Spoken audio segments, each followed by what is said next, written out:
Hi, everyone. Welcome to Night with the Experts with Nuclear Energy Information Service. Tonight, we are talking about Fukushima after 10 years and featuring Bo Jacobs, historian and professor of the Hiroshima Peace Institute. We want to welcome you to tonight's Zoom meeting. And the way our Night with the Experts work is we kind of flip the script on a normal meeting with an expert, where usually the expert speaks for a long time and you get a small amount of time to ask the questions. Tonight, what we're going to do is we're going to let our expert speak for about 20 minutes, and then we are all going to get to ask questions of our expert. So with that, I just want to quickly allow our board and our director to unmute themselves and introduce themselves. First, I would like to introduce some of our board members. So the first one is Linda Lewison. Linda, would you like to say hello? Hi, everybody. Welcome. This is so important to hear about Fukushima and hear the connections with what's going on here in Illinois and the Midwest. So we look forward to the presentation and to your questions, which is so important. Thank you. Our next board member is Stephanie. Hi, glad you're all here. It's very important that, we find out the latest about what is still going on there, which is, bad for the planet. So we need to be caught up on the latest. Thank you for attending. Next, I'm going to have our director, and then our final board member for this evening will introduce Bo. So Dave, would you like to introduce yourself? Yeah, Dave Kraft in Chicago, Logan Square, Director of Nuclear Energy Information Service. And pleased you're all here tonight, and very appreciative that we're being joined by Bo Jacobs. Thank you. Great. And Jan Bodart, our final board member this evening. We have some other board members. They're not on the call this evening. But Jan, would you like to introduce yourself and introduce Bo? Hi, I'm Jan Budar, and I am very pleased to have Bo Jacobs speak. I heard him at the University of Chicago and was very happy to hear him and to get to know him and listen to what he had to say. And so I'm going to introduce Bo. And because we can all Google Robert Bo Jacobs to learn his awards and achievements, I will introduce him by paraphrasing excerpts from his own work. Part one is the piece of work, Born Violent, The Origins of Nuclear Power by Bo Jacobs. Nuclear power was born as fundamental to the manufacture of weapons of mass destruction. No nation has manufactured such weapons without first operating nuclear power plants.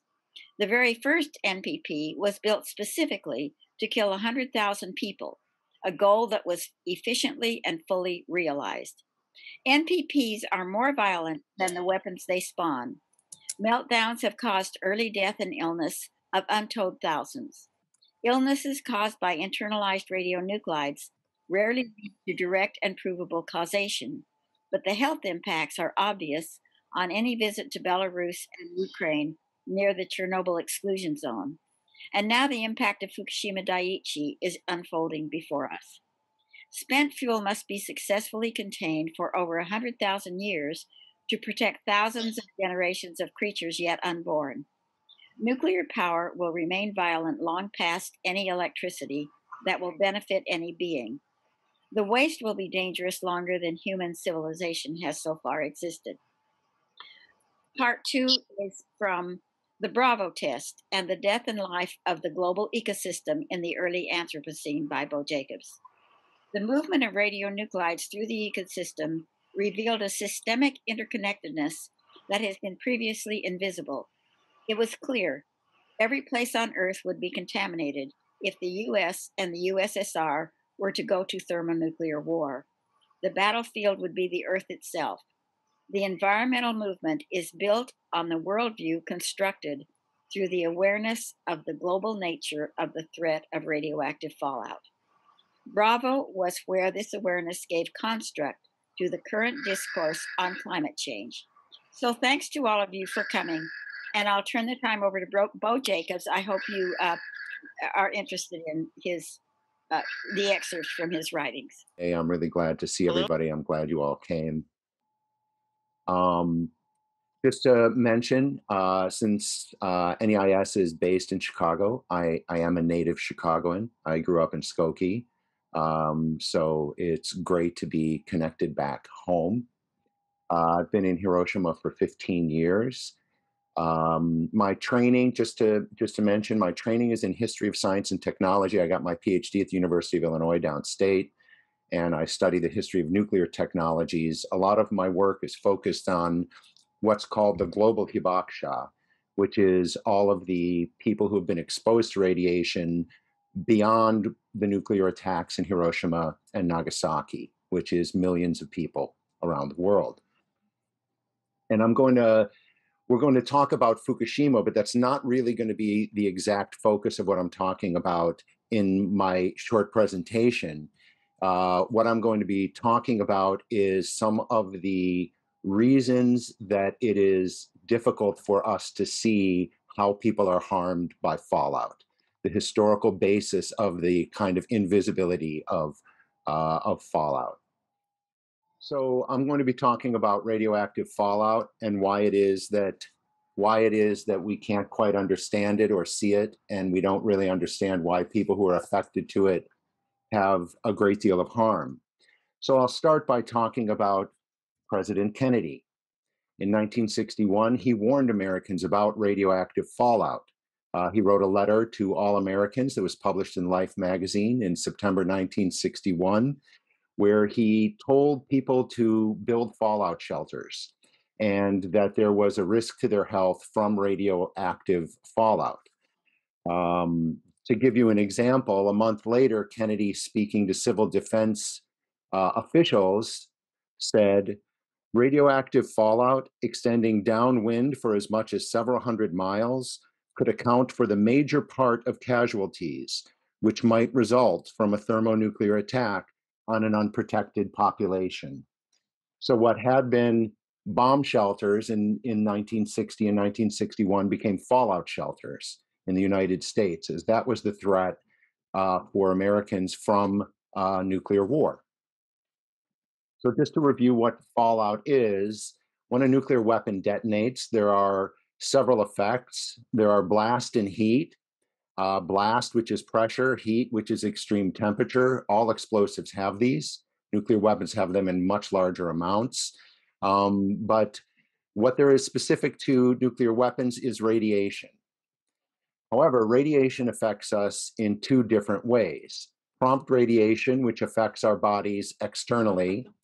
Residual radiation, which we call radioactive fallout. So radiation affects us. There's three main forms that radiation affects us from a nuclear explosion. There are alpha radiation, alpha emitting radiation, beta, and gamma radiation. And the critical things to be aware about them is that alpha is a particle, beta is a particle, gamma is a wave. So particles and waves are really different in the way that they affect us and the way they can penetrate our bodies. Gamma rays can penetrate through anything, really. They can penetrate through paper, through human bodies, through metal. They're filtered to some extent by lead or by ground. This is why you have a lead apron on when you have an X-ray, to shield your body from the radiation, from the radioactive rays. Particles, however, are little pieces of things. Beta particles can penetrate through paper. They can burn skin, but they're stopped by metal. Alpha emitting particles can't get through anything. They're stopped by paper. They're stopped by skin. They don't penetrate deeply into anything, but they do give off radiation. So the dangers to us are different from these two different forms of radiation. For waves, the dangers are when they are outside of our body. The waves can penetrate through our bodies, and they can damage the DNA inside of us. They can damage the DNA in our cells. They can damage our bodies in a variety of ways. When there's a burst of radiation from a nuclear weapon, the gamma radiation penetrates through your entire body. Particles, however, are really not particularly dangerous when they're outside of our bodies. They're very dangerous when they get inside of our bodies. They get inside of our bodies by breathing them in, by swallowing them with food or with water, or getting them inside our bodies through cuts in the skin. So for example, a typical route in for something like radioactive iodine, is that it gets into grass, which is eaten by cows, and then makes its way into the human body through consuming dairy products. Now, when there's some of these particles inside, let's just say a gallon of milk, there's no certainty as to which person is going to internalize those particles. It might be mom, might be dad, might be one of the kids, might be a friend who's visiting. So the particles will go into a specific person who internalizes them and then do damage to that person. In the case of iodine, it tends to concentrate in the thyroid gland. This is one of the reasons that people will take iodine if there's been a radioactive incident, a radiological incident, to fill the thyroid with healthy iodine so that any radioiodine you get in your body is excreted. Different particles, depending on their chemistry, will be put into different parts of the body once they get inside. So for example, strontium-90, which was of a big concern from radioactive fallout, it's very similar chemically to calcium. So typically the body will take strontium-90 and put it in the bones or put it in the teeth. Iodine is used in the thyroid gland. Cesium tends to be placed into the muscles. So different particles, the body recognizes them as chemicals, and the body utilizes them just like it does chemicals in food. So if you internalize these particles inside of your body may excrete them, but it may hang on to them, and it may place them someplace inside the body where it could be useful. Now, what happens when you have a particle inside of your body? This is a cloud chamber. This shows us the energy being given off from alpha and beta particles. So these particles may be sitting in your thyroid gland, they may be sitting in your bones, they may be sitting in your muscles, they may be sitting in your reproductive organs, and energy is being dispersed. Energy is being shot off from this particle as it sits there. So while this particle is inside of your body, it is damaging the cells around it. And this can last for a lifetime. Some of these particles are dangerous for hundreds of years, for thousands of years, some of them for millions of years. Some of them are only dangerous for a few days. So depending on the particle, depending on where it is in your body, it can continue to damage the cells around it for a long period of time.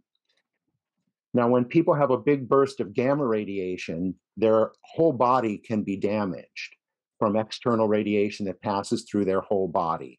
And they can develop radiation sicknesses or cancers relatively quickly.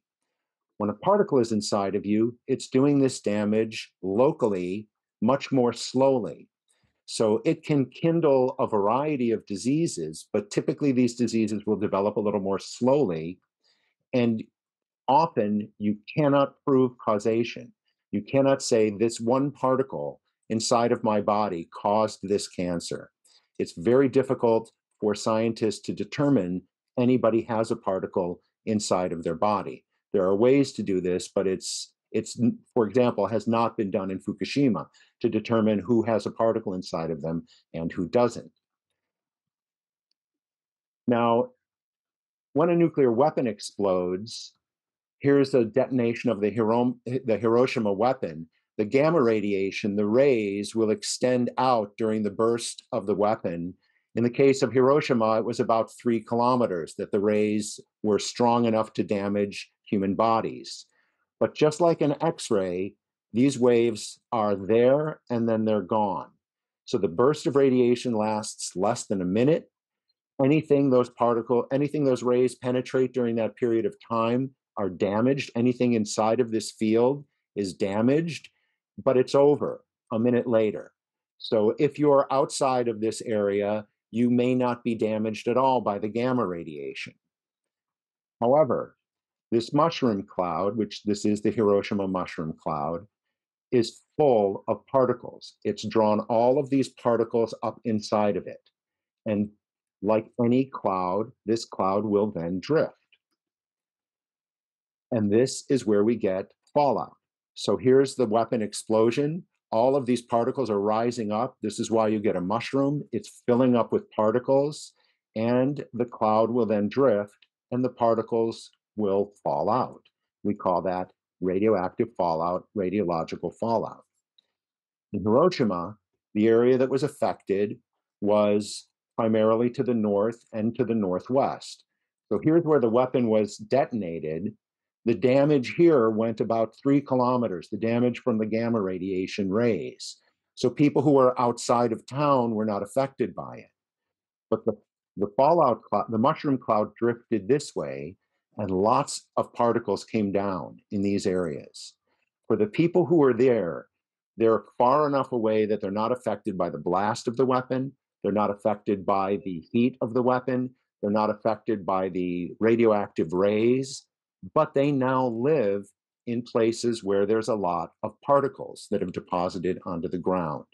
And it's easy for people to get those particles inside of their bodies. Specifically, it's easy for children to get those particles inside of their bodies.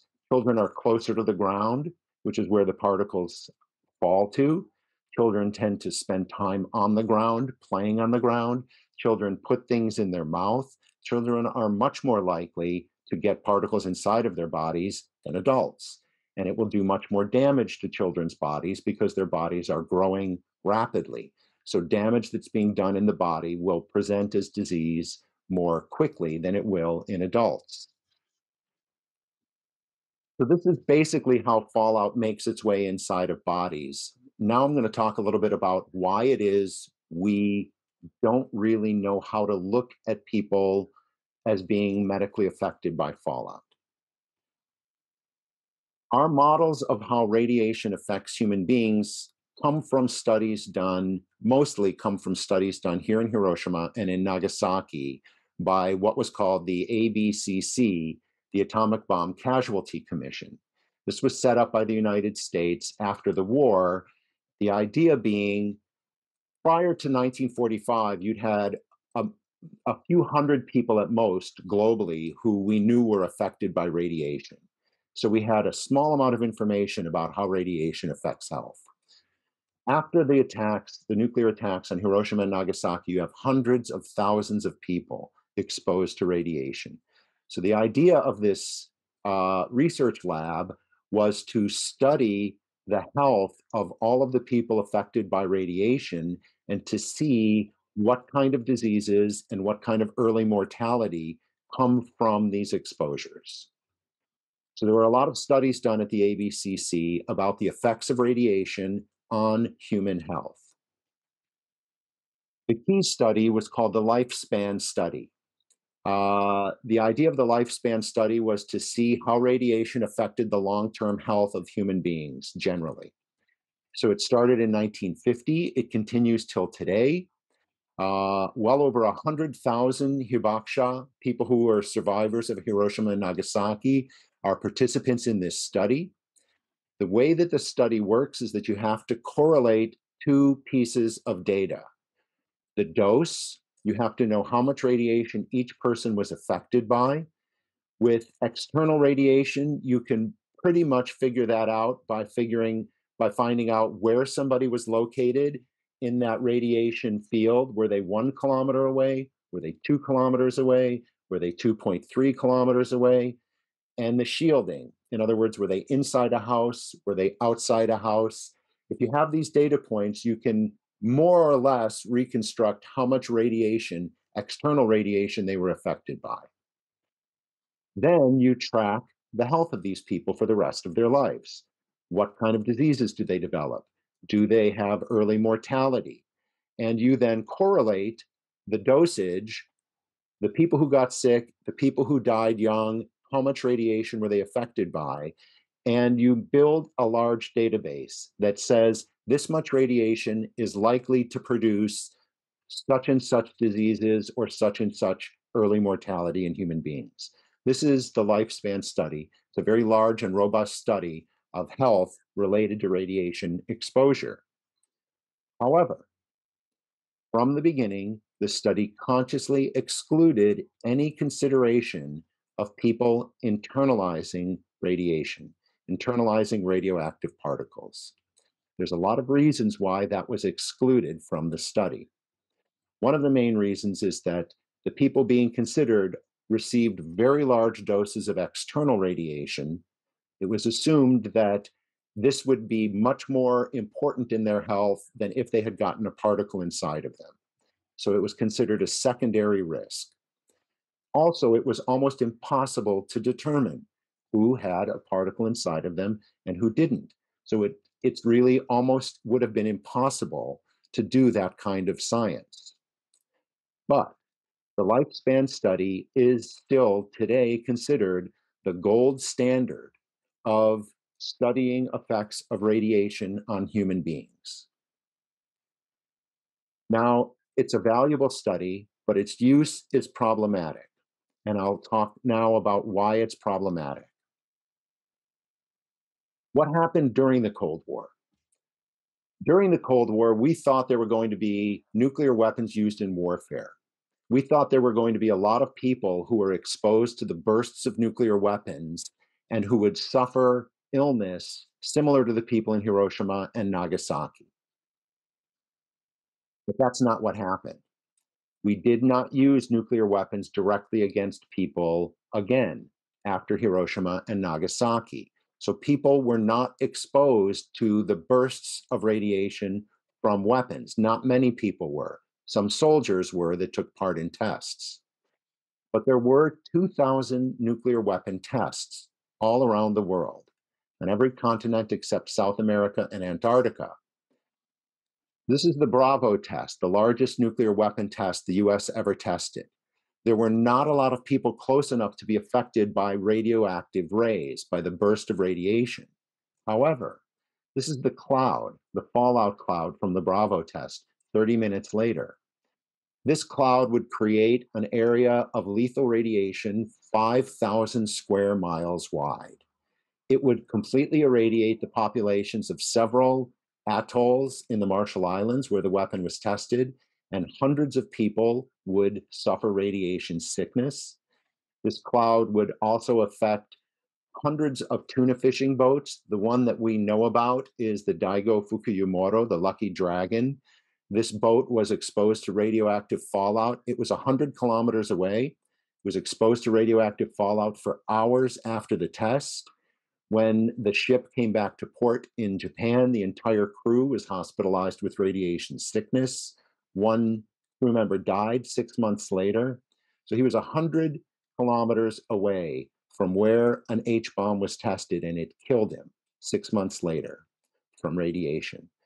So what happened to people didn't really have much to do with the lifespan study. People were not exposed to big bursts of external radiation. What really happened in the Cold War is that millions of people internalized radioactive particles. We don't have a medical model for how that affects health. So we pretend it doesn't. We assume that people exposed to radiation really are not in danger if the external levels of radiation are not high.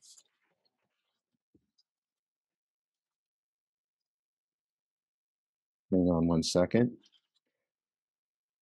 So the lifespan study is used to dismiss the health effects of radiation.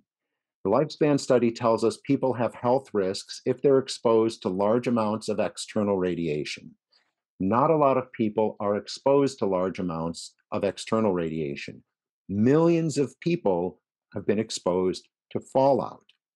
We don't have a model for how that affects them, but we do have the lifespan study, so we use the lifespan study to dismiss their exposures. If in a place like Fukushima, where there's a lot of radioactive particles that have come down from the clouds, the way we decide if people are at risk or not is we use Geiger counters to measure the amount of external radiation. That level's not high. So we say people are not at risk.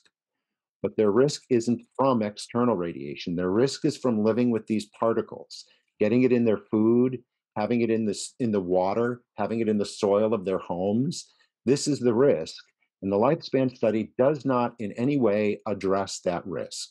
So it's an inappropriate way to interpret the health risks to them, but it's what we do. And it's been done throughout since 1945. It's been done to dismiss the very real health impacts on people who live where fallout clouds drop particles. Now, there's a scientific sort of accidental inevitability to this. We don't have a model for it. We do have a model for external radiation, so we apply it to people who live with fallout. So it seems like this is just unfortunate. But what I would like to point out is that we absolutely understood from long before Hiroshima these dangers. The idea of radioactive fallout making people sick became a key way we intended to use nuclear weapons throughout the Cold War. So I'm going to show you some examples of that.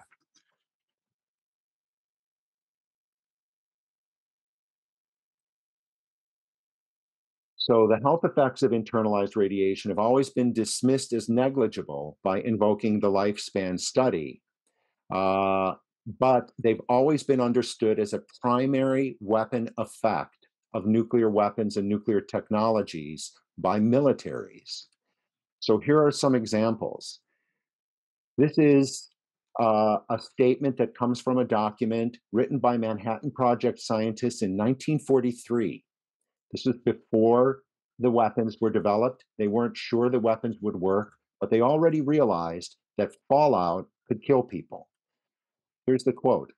A somewhat different use of the radioactive material would depend on the fact that extremely small quantities of certain of the radioactive elements appear to be absorbed in the lungs of animals and produce fatal effects after a period of some weeks. The amounts necessary to produce eventual death under such conditions are extraordinarily small. This means that if such materials could be kept in the air in the form of a fine dust or smoke in concentrations as low as 0.002 of a microgram per liter, inhalation of such atmosphere for 1 hour would be sufficient to establish a lethal concentration. The material would accumulate in the lungs, and the individual would eventually die of the radioactive poison. There is no known way in which such a contaminated individual could be successfully treated once he had thus been exposed. This was known by the Soviets as well. This is from a 1940 document in which the Soviet Union was imagining the possibility, Soviet scientists were imagining the possibility of building nuclear weapons, but they also realized that fallout would be a really important military weapon. As a result of a uranium bomb explosion, radioactive substances are created. It has a toxic capacity which is thousands of times greater than the strongest poison, and thus ordinary toxic agents. Therefore, taking into account that after an explosion, radioactive debris will exist during a certain period of time in gaseous form, and that it will spread across a vast area while keeping its toxic capabilities for a relatively long time, for hours or for some fission products, even days or weeks. It is difficult to say what feature, high destructive capacity or toxicological characteristics, is the most attractive in this regard militarily. So even before nuclear weapons were built, both the Soviets and the United States were realizing that internalized radioactive particles, that radioactive fallout, could be an incredibly potent weapon to kill people. The US really understood this after its first post-1945 nuclear weapon tests. This is the Baker test in the Marshall Islands at Bikini Atoll in July of 1946. This was an underwater nuclear weapon test. So you'll notice this mushroom cloud is not rising high up into the air, but instead it's very low and wide. This is because it's full of water. Since it was underwater, it raised all of this water up into the air, and that water fell back down into the lagoon of Bikini Atoll. So instead of the radioactive fallout rising into the sky and dispersing downwind, all of these particles stayed in the lagoon at Bikini. And all of the troops, 40,000 US troops on boats that were doing assessments of the impact of this explosion on animals and on materials, all of them began to get sick with radiation. Lots of people began to get exposed to radiation. It was actually scientists there realizing that fish caught in the lagoon were full of radiation, not on the surface of their skin because they were swimming in radioactive water, but inside their bellies because they were consuming radioactive particles in the food they were eating. This is why the US military decided to evacuate all 40,000 of the troops that were in Bikini Atoll at that time. They realized that the radioactive fallout would make these troops sick. More importantly, though, they realized that making fallout like this could be an incredibly potent military weapon and a psychological terror weapon. In their assessments of this test, these are some of the conclusions they came to. Test Baker gave evidence that the detonation of a bomb in a body of water contiguous to a city would vastly enhance its radiation effects by the creation of a base surge whose mist, contaminated with fission products and dispersed by wind over great areas, would have not only an immediately lethal effect, but would establish a long-term hazard through the contamination of structures by the deposition of radiological particles.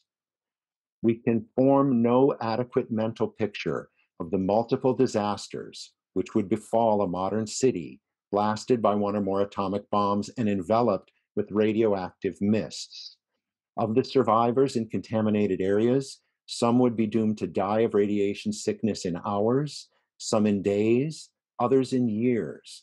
But these areas, irregular in size and shape as wind and topography would form them, would have no visible boundaries. No survivor could be certain he was not among the doomed. And so, added to every terror of the moment, thousands would be stricken with the fear of death and the uncertainty of the time of its arrival. So remember President Kennedy warning Americans about radioactive fallout in 1961? Radioactive fallout extending downwind from as much as several hundred miles could account for the major part of the casualties which might result from a thermonuclear attack. So Kennedy is warning Americans about radioactive fallout from nuclear weapons, detonations, especially thermonuclear weapons, H-bombs. So how did Kennedy really feel about this?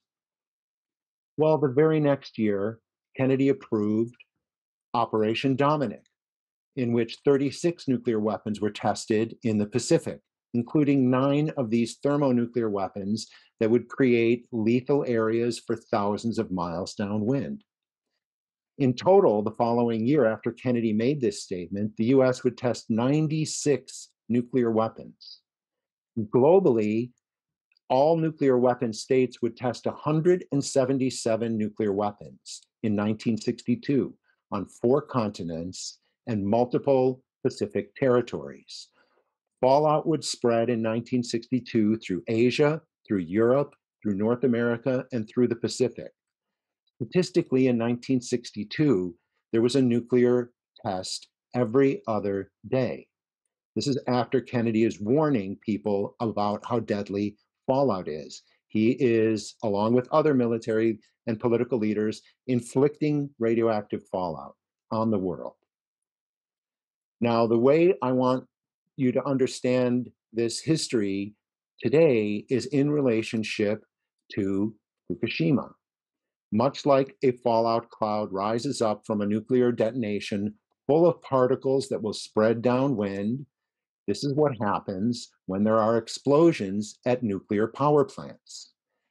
This fallout cloud and the other fallout clouds from Fukushima, much like the ones from Chernobyl and the fire at Chernobyl, would spread radiation across a large area downwind, far away from where the plants were. People who live out here where the fallout has landed in Fukushima, they were not being exposed to high levels of external radiation from the plant. The plant is far away. They're being exposed to fallout that came down from the fallout clouds. So what do we say about the risks to these people in Fukushima? We use the lifespan study, we use Geiger counters, and we say the levels of radiation are not so high, so people are not at risk. This is what the lifespan study tells us. People are not at risk because those external levels are low. But just as all of this military strategy makes clear, we're very well aware that lots of people in these areas are going to get sick, and that these areas are not going to be clearly defined, and nobody will be able to know if they are among the people affected or not. And this will create a psychological terror along with the illnesses that come from internalizing radioactive particles. So because of the studies we did here in Hiroshima and Nagasaki, we have created medical models that make the main ways people are exposed to radiation medically invisible. This is what people deal with at Fukushima. This is what people deal with at Hanford, Washington. This is what people deal with near Chernobyl. This is what people deal with near all of the nuclear test sites. And this is how we have been able, throughout this history, to pretend that these people are just kind of irrational in worrying about radiation. There's nothing to worry about because the lifespan study tells us the levels are low. This is disingenuous. We've known all along that these effects will kill people and these effects will make people sick. And it's just that it's very difficult for them to understand this. And our analysis of the use of fallout was kept secret throughout the Cold War history. And all of this contributes to the risks to people and the effects of people in areas like Fukushima remaining uncertain to us and seemingly unpredictable to us. That's not exactly true. So that's where I want to leave us with talking about this, with this presentation. And now any of this I'm happy to talk about, or global hibakusha history, or specifically how this relates to Fukushima. Because what you have in a place like Fukushima is a massive distribution of particles. You can, because they are embedded into the ecosystem, you can decontaminate a house, you can decontaminate a schoolyard, but as soon as it rains and the wind blows, more particles will migrate into these areas. You cannot sanitize a piece of an ecosystem from the rest of the ecosystem. So I know that was a little bit quick and science-y, but thanks for bearing with me, and let's talk about this. Thank you, Bo. That was an excellent presentation. And for some people I know, they know on this call, they know a lot about it, but a review is always excellent. We always have little gaps in our knowledge, and sometimes the way someone, an expert such as you, puts it together really helps clarify these stories when we explain them to other people. So thank you so much for that. And the connection, how it leads to Fukushima, as well as many other places where people are denied their own realities of their exposure. I'm thinking of 3 Mile Island, those people, as well as even people Westlake and St. Louis area exposed to radiation. So we're going to start the chat process, and I'm going to turn this over to Jan. It looks like Carolyn Treadway wants to say something. So unmute yourself, Carolyn, and say hello and ask your question or make your statement. Carolyn? Coming. Yes. I thank you very much, Bo, for these explanations, which make a lot of sense. I have visited the triple disaster area, Fukushima and around, twice, since the triple disasters in 2013 and 2014. At that time, there were thousands of workmen cleaning up, and I thought it was so ridiculous to put radioactive dirt into plastic bags, which were already breaking. But what concerned me all the more was the way the government was not telling the citizens of the dangers. And I wonder if the same thing is being repeated in having the Olympics supposed to be going to Tohoku.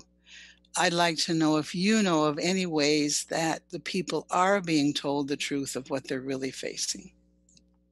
Well, thanks, Carolyn. And the main way that people are being told the truth is through the work of activists and citizen science efforts.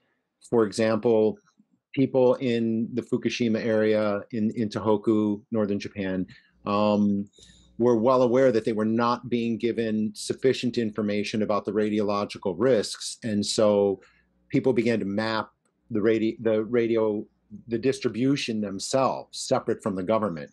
Many of us know Safecast, which set up Geiger counters all through the area so that you can go on your computer or your phone right now and look at the radiation levels throughout the region. So this was done in order to generate bodies of knowledge separate from what was being presented from the government. These things are, there are aspects of it that continue to be problematic because what's being measured is still external levels. So, you can have really, really low external levels, but you can still have particles around you that put you at risk or put your children at risk. But these efforts are what people have been trying to do. And there's also a large education component. There's a lot of activists bringing speakers, trying to publish articles. There's people who are part of this group, like Yuki Miyamoto and Norma Fields, who are doing active work up there and working with people there to try to get the message out to the local community. But radiation is really difficult to understand if you haven't studied it. It's very easy to give people misinformation about radiation. It's very easy. For example, it's very easy to talk about the varying ways we measure it, like grays, millisieverts, and use kinds of terminologies that make most people think, I can't understand this. So there's a lot of ways in which people are not given good information. So it's really through community, through activism, and through community groups that this is being done. There's a lot of active pushing, for example, there's this notion that people in Japan, we need to support the people in Fukushima by purchasing produce, purchasing farm goods from Fukushima to help support the economy up there.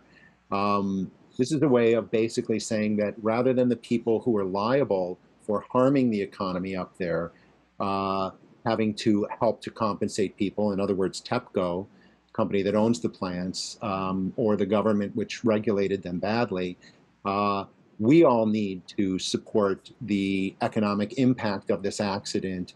And we do that by showing our support for businesses, but also potentially putting ourselves at risk by consuming goods that may or may not have the presence of particles in them. The Olympics is just kind of an amazing thing, because as we all know, the reason that the Olympics were sought so badly was they were the Reconstruction Olympics, to let the world know that everything was okay now and Fukushima was okay now. And the fact that the Olympics themselves have turned into such a public relations disaster and such a catastrophe, it reflects exactly the kind of disaster it was supposed to paper over. It didn't successfully paper over it because of COVID, but it's as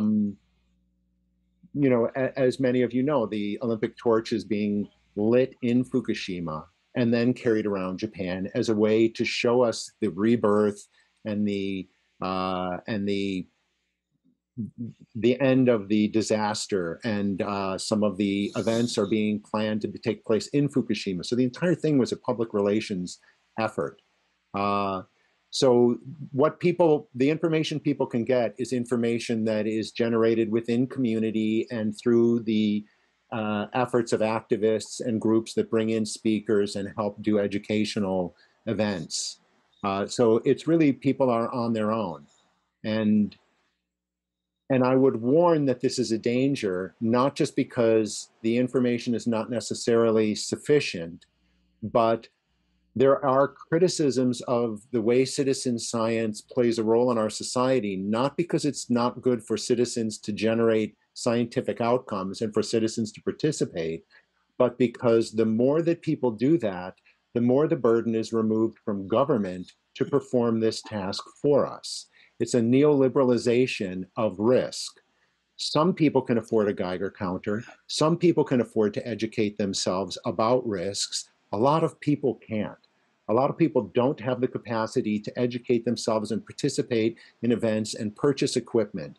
And the government's job is to protect the citizenry. So while the efforts of citizen science groups is really useful and extremely good quality for the most part, it does alleviate the pressure on the government to remediate the situation and to inform citizens correctly. So it remains a complicated situation. Not doing it.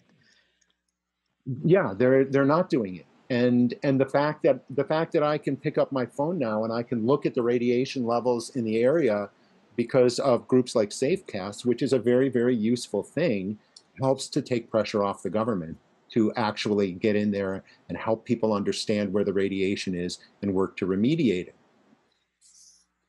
Thank you. So it's definitely remains terribly problematic there.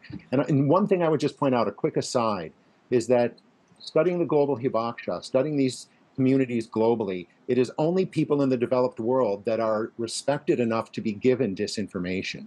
In places like the Marshall Islands or Algeria or Kazakhstan, the people who are suffering from exposure to radiation and particles, nobody bothers to even tell them to calm down because nobody cares. So this is a really global phenomenon.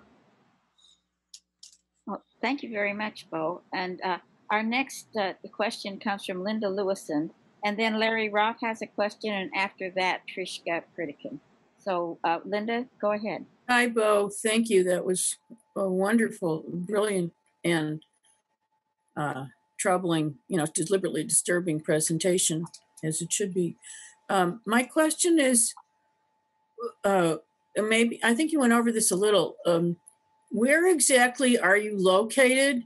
And in terms of your own risks, could you describe again or more in detail about how this cycle, and then it rains down, and then it, keeps happening, and how does that affect your own, wherever you are, and, your own situation? Oh, well, thank you. Thank you for your concern, Linda.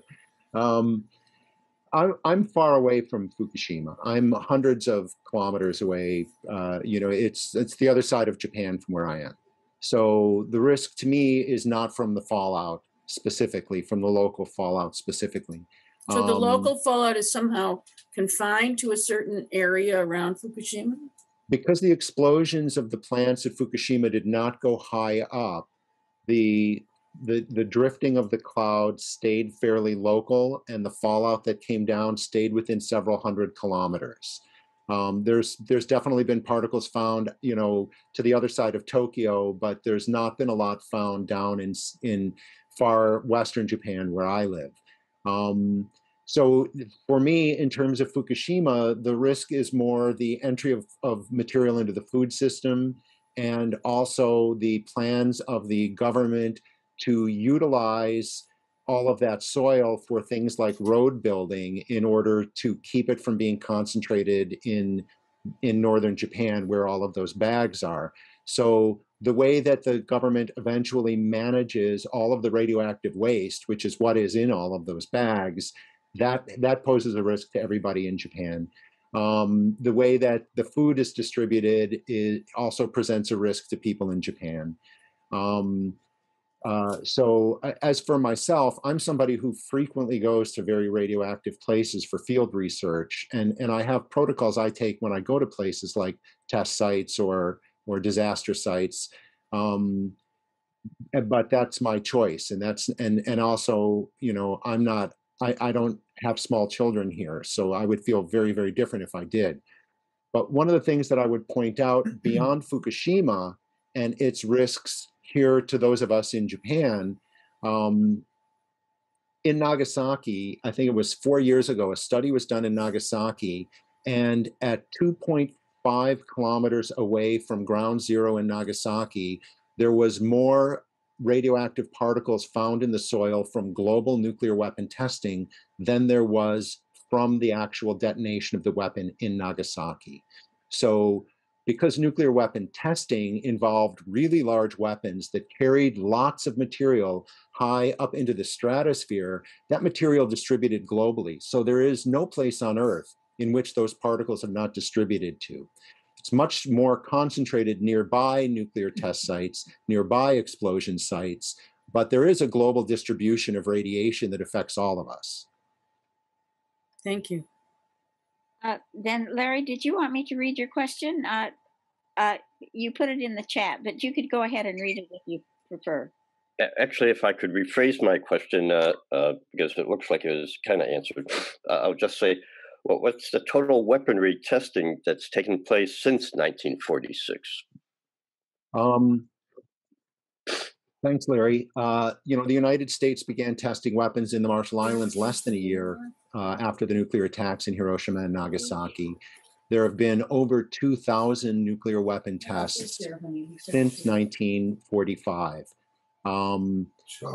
Roughly, a little more than 1/4 of that was in the atmosphere, weapons tested in the atmosphere, which all contribute to global distribution. The rest of the weapons were tested underground. That doesn't mean that they don't release radiation into the ecosystem. They just release it more locally. However, for long-lived particles like plutonium and uranium, you know, those will remain dangerous for hundreds of thousands of years. So the fact that they're concentrated near the underground shafts of test sites doesn't mean they won't migrate over time. But there have been over 500 nuclear tests in the atmosphere. Those have distributed radiation globally. Just to give you an idea of the extent of it, we use this global distribution of radiation in a bunch of ways. The entry of all of these, just like when you go to a doctor and you take a radioactive tracer so that the doctor can follow and see the structure of your body through the movement of the radioactive particles through the body, all of these radionuclides entering into the ecosystem gave us the ability to see how the atmosphere works and to see how ocean currents work, because we could follow the movement of particles that had specific origin points so that we knew when they come from. So they've distributed globally. We use this global distribution to determine forgeries of all kinds of things. We can tell if a painting was painted after 1945 or before 1945, because if it was painted after 1945, there will be radioactive traces in the fibers of the canvas and the paint. This is global. And so the global impact is it's systemic. It's much more concentrated nearby test sites. And there have been, as I said, especially thermonuclear weapons, H-bombs, which create vast, intense fallout clouds laden with particles. This is why, for example, the fact that these clouds are so dangerous, this is why France, the US, and the UK only tested them in the Pacific, you know, away from their own territories. So there's been significant deposition, has been a significant entry into the ecosystem of a tremendous amount of particles. Many of you have heard the term the Anthropocene to describe the geological period of time we're in now.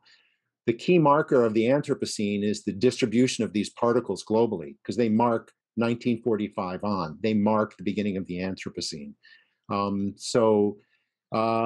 For many of these particles, for example, in a place like Fukushima or Chernobyl, cesium-137 is a particularly dangerous particle. One of the reasons it's particularly dangerous is that it transports easily through an ecosystem. So cesium-137 moves very easily with water, underground water or surface water. It's taken up by plants. It's taken up by animals that eat those plants. When animals die, it returns back into the soil and migrates again. So one cesium-137 particle may pass through several human beings in the 300 years that it remains dangerous to us. So these depositions and the entry of these materials into our ecosystem is a global phenomenon. And in the mid-1950s, the United States collected bones and teeth from over 20,000 cadavers globally and found traces of radiation in people everywhere around the world. So the distribution it's an ecosystem-wide event, this history. Thank you. Now, the next person is Tricia Pritikin, and she'll be followed by Kathy Iwane and Roger Witherspoon. So go ahead, Tricia, and ask your question. Hi, thank you very much. Bo, that was a great presentation. Every time I hear you, you're so organized and you present things so logically. Thank you very much. It really helps. Good to see you, Trish. I just wanted to speak up for a minute or two because I was born and raised next to Hanford, which is where the plutonium was produced for a lot of these bombs. And we were subjected to fallout. And I had thyroid cancer. My thyroid's gone. I have hypoparathyroidism. So I see a lot of what's happening at Fukushima in the people that I grew up with. So I wanted to ask you, Bo, are there any what you call biomarkers that could have been used or could be used now 10 years after the fact to see whether children in particular have been exposed to radiation from Fukushima? It helps their case if you can have something to help prove it, causation. Have you heard of any work on biomarkers with regard to thyroid cancer and I-131? No. And as you know, Tricia, probably the one thing that can really conclusively be done is to put people through whole body counters. Whole body counters which have the capacity to determine the presence of even one radioactive particle inside the human body. There's no systemic effort to put a large population of children from Fukushima in whole body counters in order to measure this. It's a difficult process to do, and in 3 Mile Island, several hundred people were put through whole body counters. It took the better part of a year. So this is the kind of thing that can be done, and I can only assume that the reason that it's not being done is because the results are likely to be things we don't want to see. And so it's far easier to dismiss people's concerns. It's far easier to to sort of direct the anxieties towards the future. In other words, we'll look back in 30 years and we'll look, epidemiologically at this population to see what percentage of rise in thyroid cancers there were compared to a group in some other part of Japan. This is the way we'll determine. And of course, as you know, that doesn't prove causation for any specific thyroid cancer. So this generalizes anxiety, it removes liability, and it places our sense of having resolution far in the future. I think that there should be. I would assume that for a government, even though it's difficult to work with whole body counters in a large population, I don't understand why that kind of effort isn't undertaken. That's the only thing I know of to specifically determine it. There may well be other methods, but that's what's been used in the past. And I would point out, just as an aside, whole body counters need to be made with metal manufactured before 1945, because metal manufactured after 1945 will have traces of radiation and will not give accurate readings. Oh, thank you. Now, the next person is Kathy Iwane, and she'll be followed by Roger Witherspoon and Tracy McClellan. So, Kathy, you go ahead. Thank you so much. I just unmuted myself. I hope I'm okay. Thank you so much, Bo, for your clarity. And so I lived in Japan for 25 years, and I lived in Wakayama. So we're just a little bit north. We still maintain a residence there. And, when you have something as a mission, and then you find yourself being only 380 miles south of Fukushima, but finding soil samples in your own garden. And I had my own story. You sort of go through, I taught in the private and public teaching system in Japan for my 25 years, raising a family there. And suddenly you're talking about perhaps testing the lunches for your school, getting scintillators. And this was right after the accident in Fukushima. But of course, the principal, who I was super, super close with, is like, I understand your concerns. I respect your research, but let's not alarm the PTA. And so that was sort of my red flag to say, wow, I've got 2 children. I'm going to start making them obento, which is a homemade lunch where you can guarantee that your child is eating locally sourced things. I guess my question is 3-pronged, and I'm very, very aware of the share the burden philosophy with supporting as you mentioned, supporting the economic livelihood of these fishermen and of the amazing ranches and farming goods in the Tohoku region, close to Fukushima. I understand that. But I was shocked when we evacuated our family back to California in 2012 to see in New York that these goods, because of our EPA and because of our very, very lenient standards, for all of you on this call that don't know, in the United States, we allow literally 10 times the amount of radioactivity in our food. And so I recall then Secretary of State Clinton saying, oh, we've got your back. We're going to still help you. We're going to still export your goods to places that will allow that, namely the United States. And so you see these fairs in New York City saying, oh, it's healthy, it's Japanese, but you're wondering, wow, where's it from? And they can't read the kanji, they can't read it. So it's all been sort of a shock to me because I'm a translator and I read Japanese. And I'm knowing, here in San Diego where I live now, I'm looking at some of these beautiful things. Where do they come from? Do they come from Tokyo or whatever?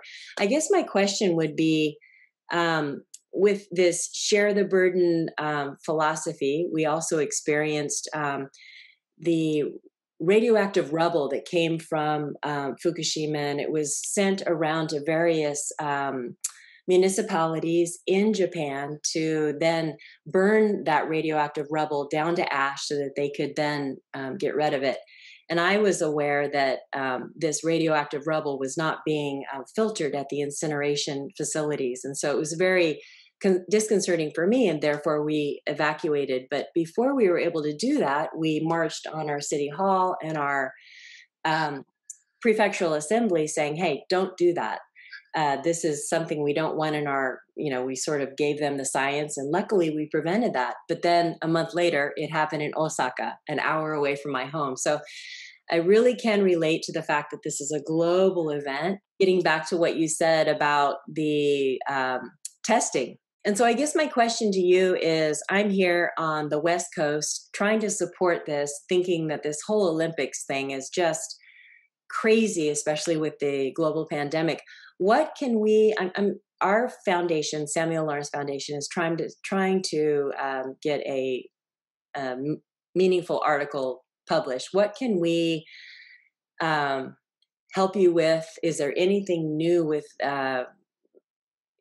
what can I put into this article that would be meaningful for the West Coast English readers to understand new developments? And you're more than welcome to put it in the chat, because I know I've taken way too much time. I'd like to support your efforts and all the efforts of public awareness versus, the propaganda that's being put in the mainstream media. Oh, well, thanks a lot, Kath. And there's a lot of people who work much more directly on Fukushima than I do. Yeah. And so, there's definitely people, for example, like Yuki and Norma there in Chicago, who can help direct that, and people who work in Fukushima, which I'm sure you know about. Yeah. But I think that one of the things, for example, on the West Coast of the United States, after the disaster, there was a lot of anxiety about radiation coming to California, coming to the West Coast from Fukushima. And from my point of view, one of the most functional things to do with that anxiety is to focus people on the things that are local, like San Onofre, like Hanford up the coast, which Hanford has the potential for a radiological disaster that would directly impact California far more than Fukushima.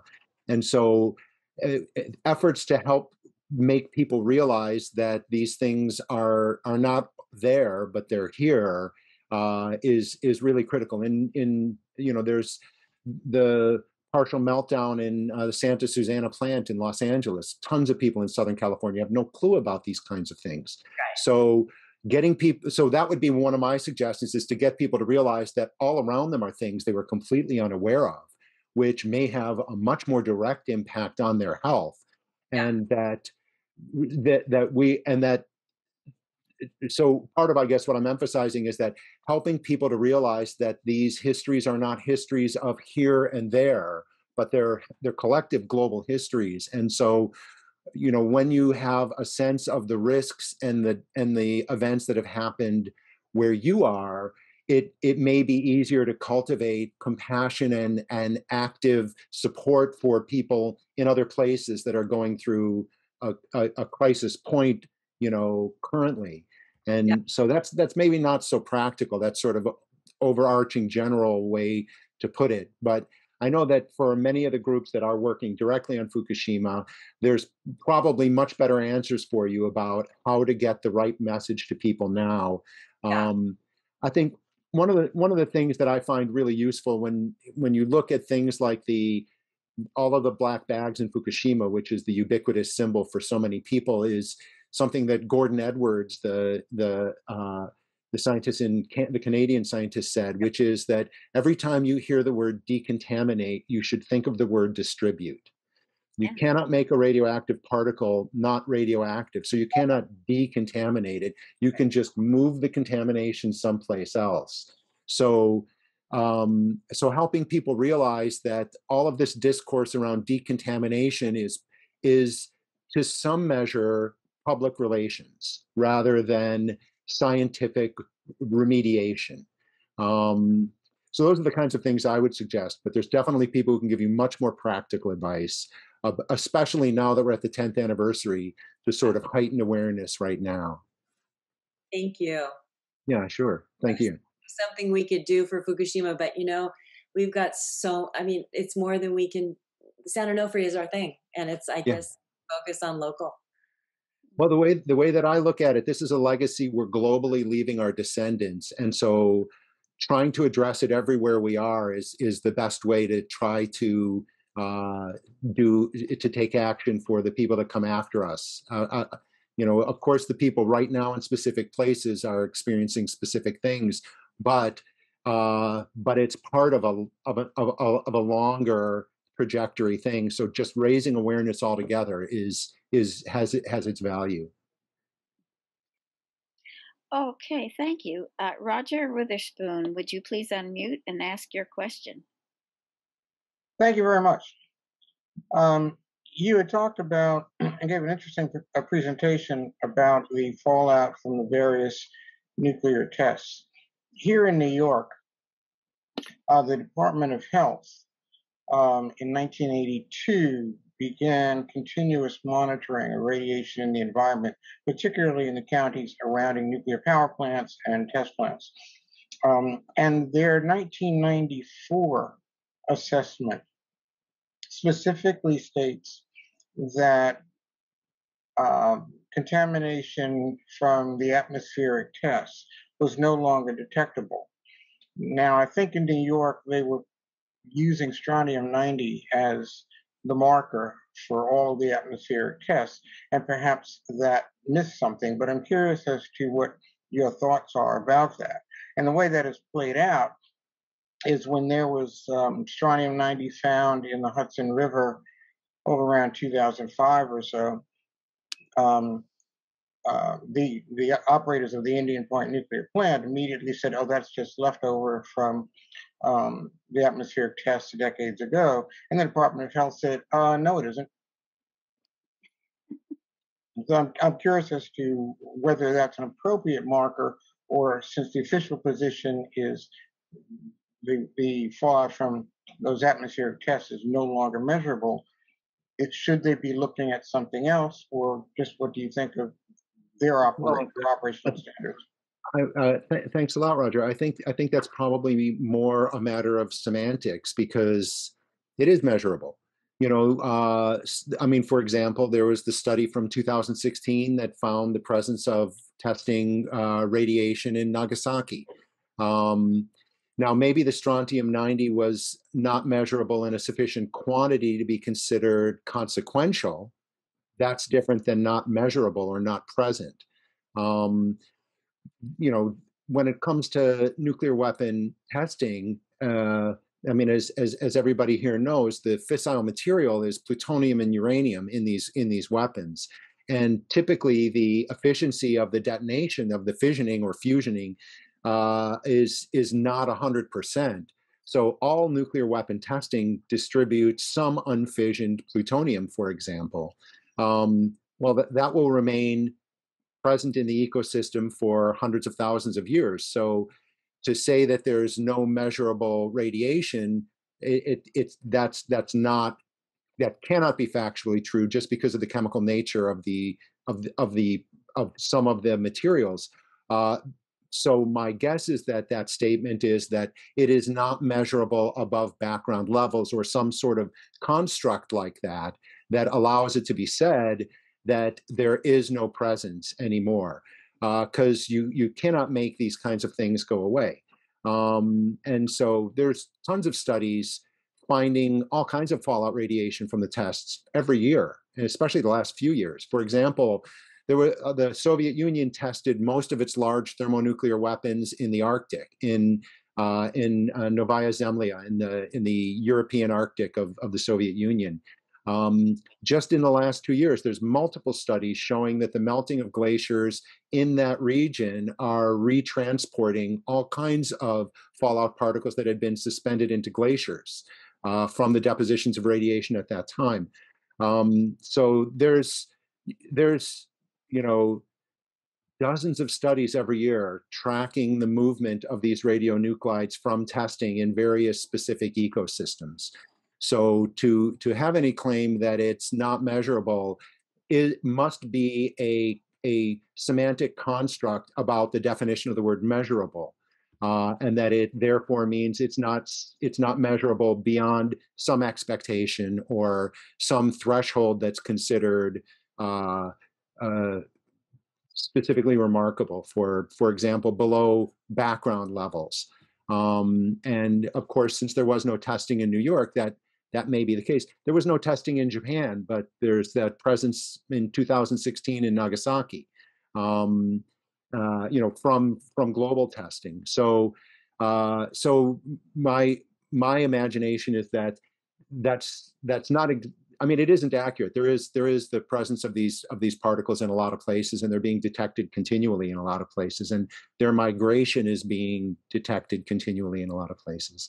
As I said, the geological marker of the Anthropocene is considered the advent of nuclear weapons, because the presence of transuranics, of all of the elements past uranium, the presence of transuranics in the ecosystem is a marker that will continue to mark our moment, our period of time. And so that would be my guess, is that it's a semantic construction rather than a completely factual statement.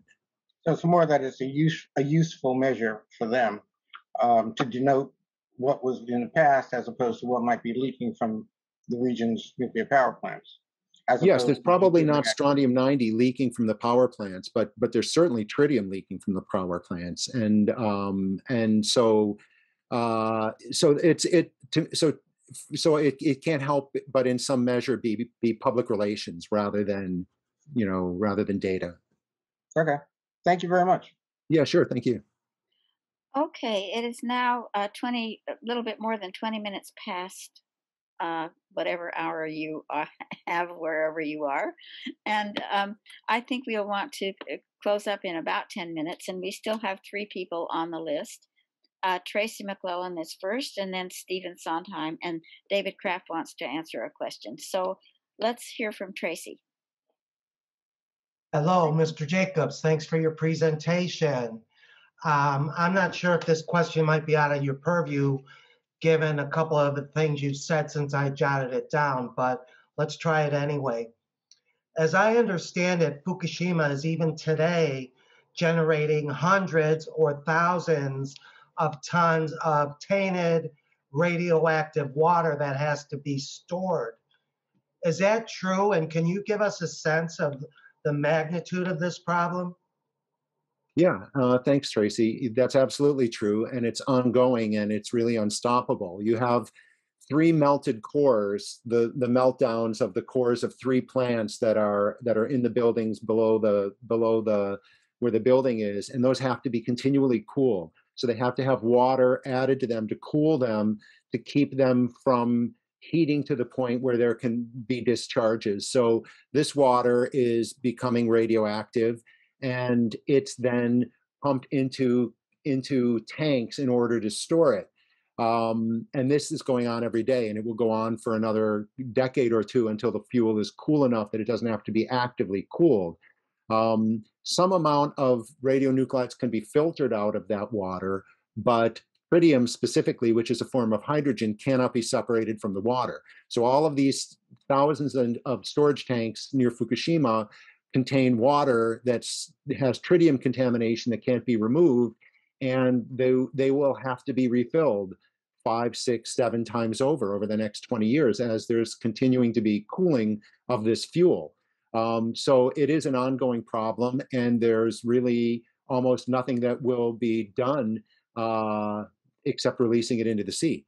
So this is definitely an ongoing problem. And also the area where the plants are in Fukushima and where the melted fuel is down below the level of the hillside there. There's a lot of groundwater that also moves through that area that can carry particles into the sea as well. Although those particles will stay pretty close by the plant at the coast there. But yes, that is a problem, and there's really nothing that can be done about it. The fuel has to be cooled actively for decades.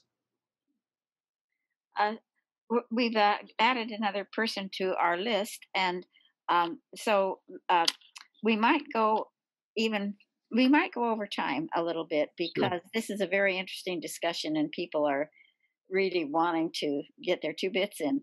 So our next questioner is Stephen Sondheim.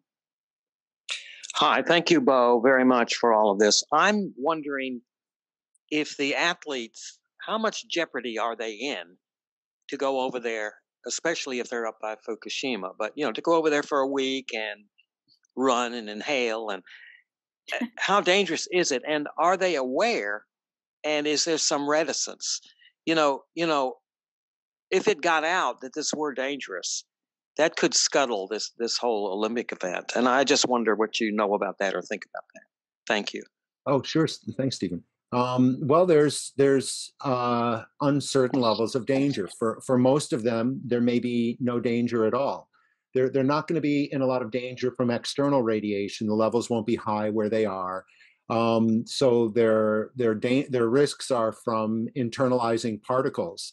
And if it's really windy, if there's a lot of rain, that'll distribute and redistribute particles. So there is some potential that people may inhale particles in their activities.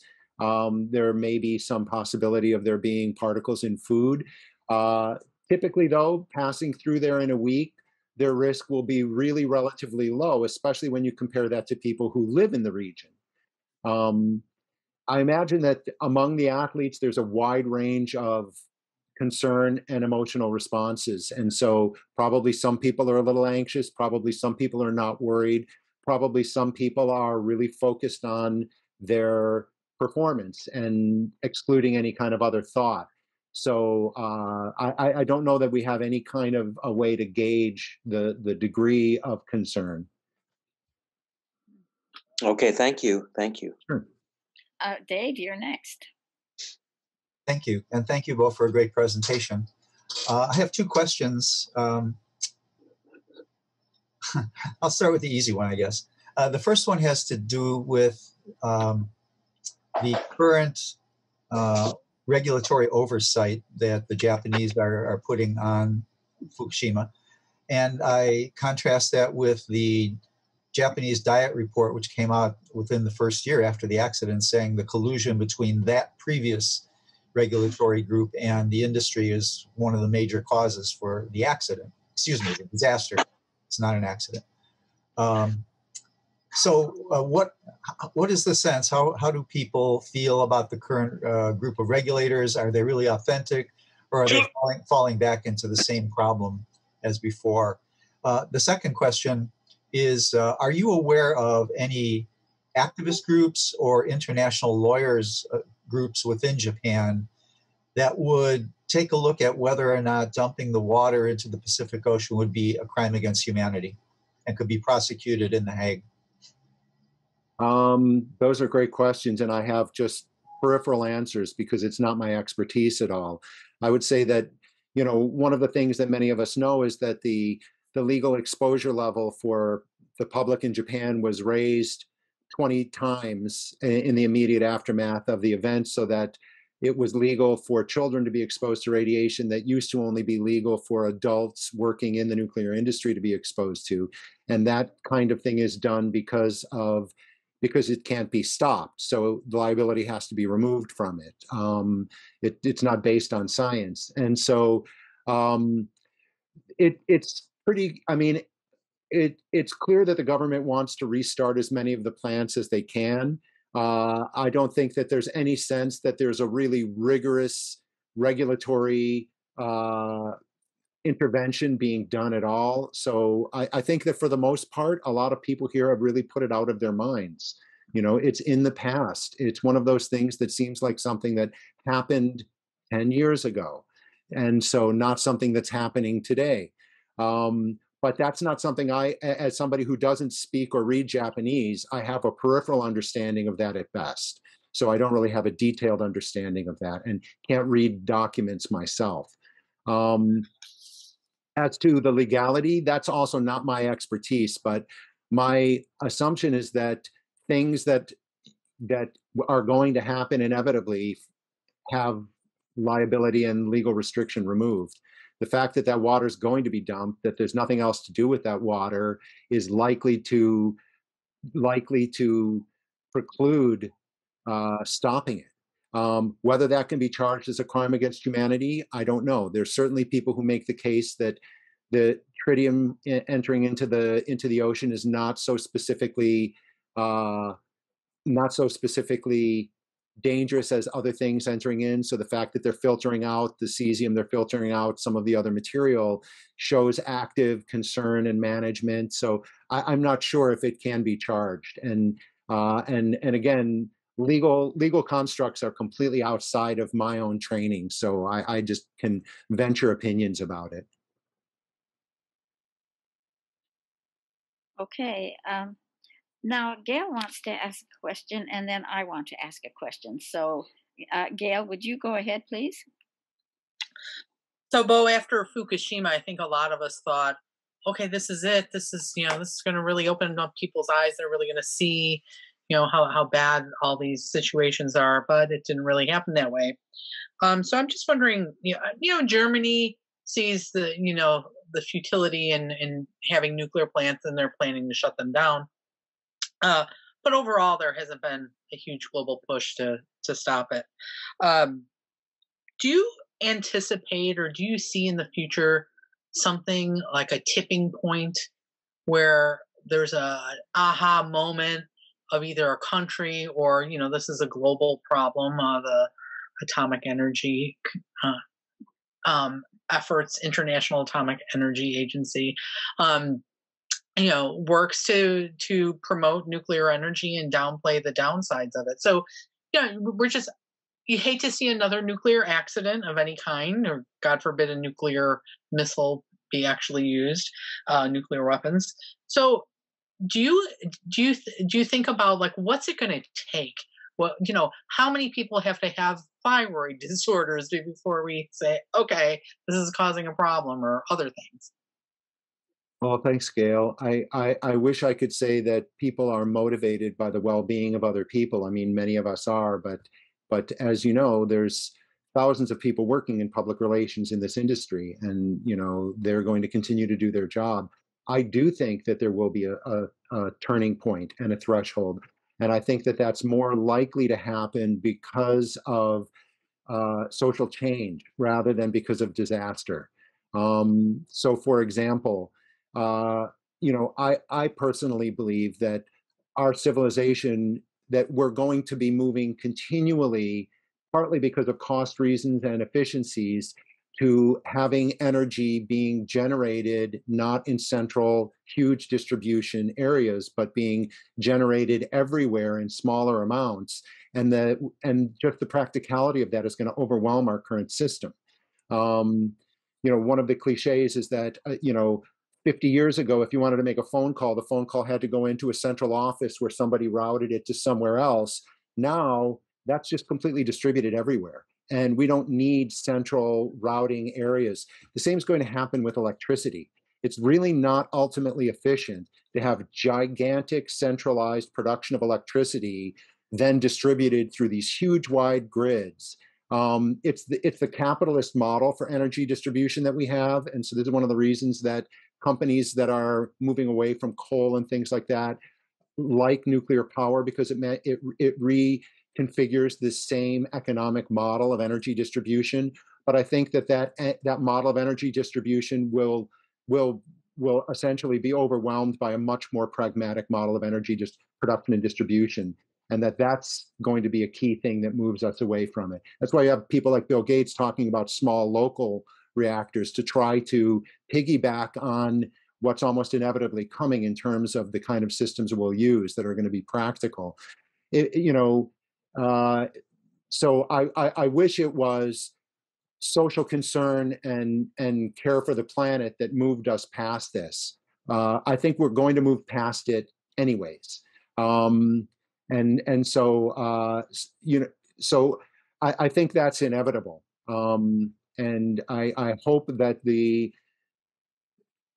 risks between now and then are not overwhelming. As we all know here, plants that were designed to operate for 30 or 40 years are having their licenses extended to 70 or 80 years, and that's not a good thing. And that's almost inevitably going to eventuate in problems, at least in some plants. And so I imagine it's going to continue to be, from my point of view, it's going to be continue to be a messy couple decades. But I think that the corner will be turned, and that's kind of inevitable, because our society won't be able to sustain itself on this pretty, what is increasingly being seen as an antiquated model of how to generate and distribute electricity. Thank you. Thank you very much, Bo. And my question comes from the event at the University of Chicago where I first met you. And there was a talk given there about the monkeys around Fukushima and the effect of the explosions on them, and that the monkeys are culled because there are so many of them, and their bodies are examined, and their brains were smaller after the explosion than they were before. I'm wondering if you are versed in this and could just give us a brief explanation of those studies. Of the monkey studies, I can't specifically. I mean, I've seen them, but I really don't know to be able to speak to the dynamics of it. But one of the things that I would point out is that it's very, very important in a situation like Fukushima, much like at Chernobyl, to look at the studies of much smaller creatures. Large mammals have a generation of offspring maybe once a year. Insects, birds, smaller creatures reproduce much more quickly. So the impacts of radiation on the genome and the impacts of them on species are seen much more quickly and demonstrated much more quickly. And so it's this is how you can take things like, oh, look at the wolves in Chernobyl and pretend that that's an indicator of health. You really need to look at the creatures that are reproducing in very, very fast amounts that stay local, that are not large mammals. So the monkey analysis, it's concerning, but I don't really know conclusively exactly what we can say about it yet. It's not something I've looked at deeply enough. But there's definitely, from people like Tim Mousseau and Moeller, there's a lot of studies of birds and insects and small creatures where you can see clearly pronounced deleterious effects moving fairly quickly through these populations. Okay, thank you. And sure. I'd like to turn this back over to David, who is going to close the meeting. I just had a couple of housekeeping things I wanted to pipe in. And again, thank you, Bo, for joining us this morning. Thank you very much. Thank you for having me. I think it is in the morning, isn't it? It is, yes. Yeah, almost noon here. So we didn't wake you up in the middle of the night. I'm pleased about that. I want to mention this is our 6-month mark. We've been doing this now on the last Thursday of each month for the last 6 months, and I think it's gone fairly well. We have a stable crop of participants, and folks are feeling more comfortable asking questions and getting into dialogue, which is exactly what we wanted to have on these sessions. Next month, the end of March, we will be having a session on the nuclear bailouts and nuclear corruption that are the scandals that are going all over the country in Ohio, Illinois, New York, New Jersey. So we are inviting some experts to speak on those and the implications of it.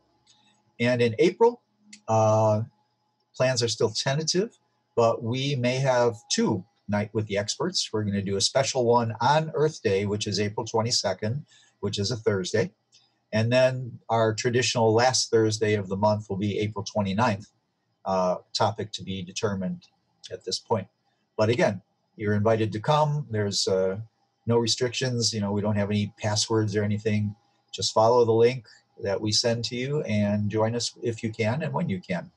Come in and out. So that is all I really had to say tonight, except again, thank you for joining us. Gail, is there anything you'd like to add? No, I just want to say thank you all for spending your evening with us.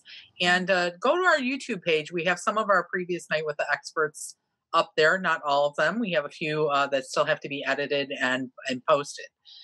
So check them out while you're waiting for this one to review this one. Thank you. Thank you, Bo. Thanks for coming, everybody. Thanks for having me.